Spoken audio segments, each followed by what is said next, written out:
Hello students, class 11 का chapter number sequencing series exercise 9.3 का ये क्वेश्चन नंबर 27 है।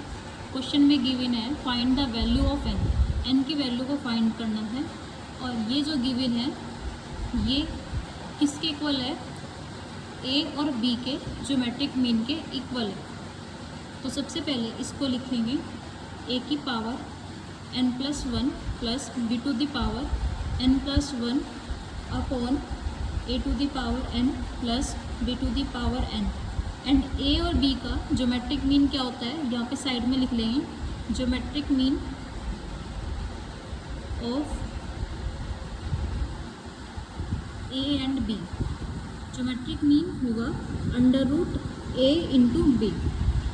तो वो इसको √a बी के इक्वल रखेंगे। अब अंडर रूट हटाने के लिए क्या करेंगे, स्क्वायरिंग बोथ साइड। सो स्क्वायरिंग बोथ साइड,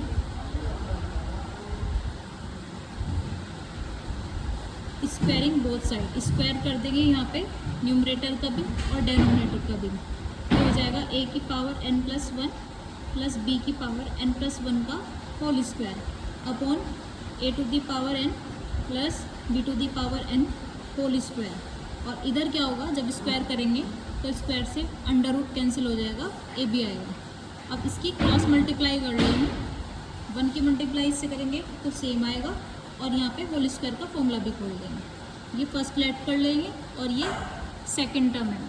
तो यहाँ पे इसके होल स्क्वायर का फॉर्मूला क्या हो जाएगा, ए की पावर n+1 का whole square plus B to the power n+1 का whole square plus 2 multiply first वाला टर्म इंटू सेकेंड वाला term, a to the power n+1 and b to the power n+1।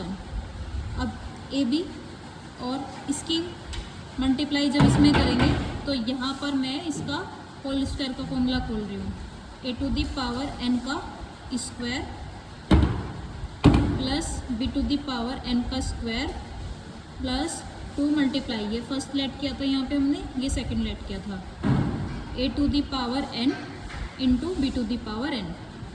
अब देखो दो पावर के बीच में bracket है तो क्या हो जाएगा, 2 की मल्टीप्लाई हो जाएगी इससे। तो 2 की मल्टीप्लाई हम यहाँ पे भी करेंगे एंड 2 की मल्टीप्लाई हम यहाँ पे भी करेंगे। सो ये हो जाएगा A to the power 2n plus 2 plus B to the power 2n plus 2 plus 2 into A to the power n+1 into B to the power n+1। अब यहाँ पे भी क्या हो जाएगा, A to the power 2n हो जाएगा। इसकी पावर कितनी हो जाएगी, ए की पावर 1 इंटू बी की पावर 1, ये हो जाएगा A to the power 2n।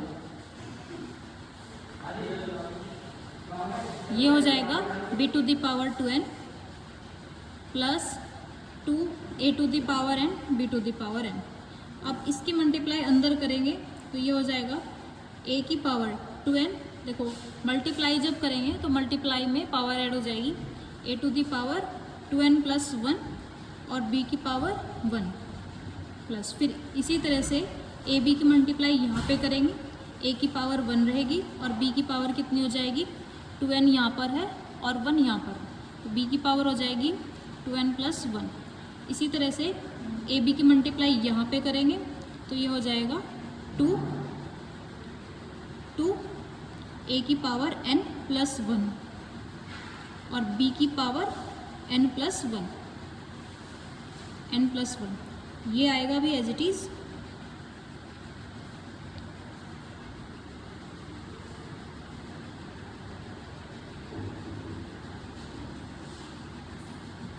अब हम क्या देखते हैं, ये वाली टर्म और ये वाली टर्म सेम है यहाँ पर, तो ये वाली टर्म कैंसिल हो जाएगी।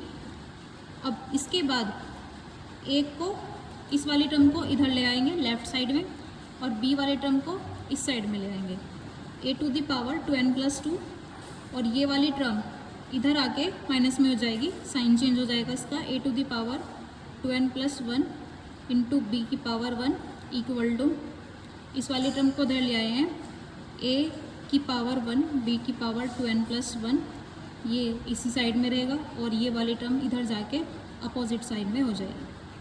इसके बाद क्या करेंगे, यहाँ से हम कॉमन ले लेंगे, a to the power 2n+1 common लिया तो यहाँ पे देखो इसको क्या लिख सकते हैं हम, अगर कहीं पे लिखा हुआ है a to the power 2n+2, इसको हम लिख सकते हैं a to the power 2n+1+1, है ना। तो इसको हम कैसे लिख सकते हैं, एडिशन में है पावर तो किस में हो जाएगी, मल्टीप्लिकेशन में हो जाएगी, ऐसे हो जाएगी। तो इसको ऐसे लिख सकते हैं। ये हमने बाहर कॉमन ले लिया तो सिर्फ क्या बचेगा, यहाँ पे a बचेगा। इसी तरह से ये पूरा कॉमन ले लिया हमने बाहर, यहाँ पर b बचेगा। इसी तरह से यहाँ पर कॉमन लेंगे b की पावर 2n+1 तो यहाँ पे बचेगा a, और इसको भी क्या लिख सकते हैं, b to the power 2n+2 को क्या लिख सकते हैं, b to the power 2n+1+1, और इसको क्या लिख लेंगे, b to the power 2n+1 into b की पावर 1, तो यहाँ से b बचेगा। अब ये वाला इससे कैंसिल हो गया तो इधर a to the power 2n+1 ये मल्टीप्लाई में a इसके अपॉन में आ जाएगा। अब इधर 1 आ रहा है, अब किसी की भी पावर अगर 1 है तो हम उसको क्या लिख सकते हैं, इसको तो हम पूरे को पावर में लिख लेंगे। ये इस तरह से था हमारा a की पावर 2n+1 और अपॉन b की पावर 2n+1। इसको हम ऐसे लिख सकते हैं a अपॉन b की पावर 2n+1। इधर था 1 तो इधर क्या लिख लेंगे, किसी की भी पावर अगर 0 है तो वो 1 हो जाता है। यहाँ पे लिखेंगे इफ़ a की पावर 0 है तो उसकी वैल्यू 1 होती है। इसी तरह से a अपॉन p की पावर अगर 0 है तो वो 1 हो जाता है। तो हमने 1 की जगह ये लिख लिया। अब बेस सेम है इसलिए लिखा है ये। अब बेस से बेस कैंसिल हो गया, पावर की कंपेयर करेंगे यहाँ पे या। अब क्या करेंगे, हमें n की वैल्यू फाइंड करनी है। 1 को इधर ले जाएंगे, 1 इधर आके माइनस में हो जाएगा, और 2 मल्टीप्लाई में है तो 2 डिवाइड में हो जाएगा। तो n की वैल्यू आ रही है -1/2।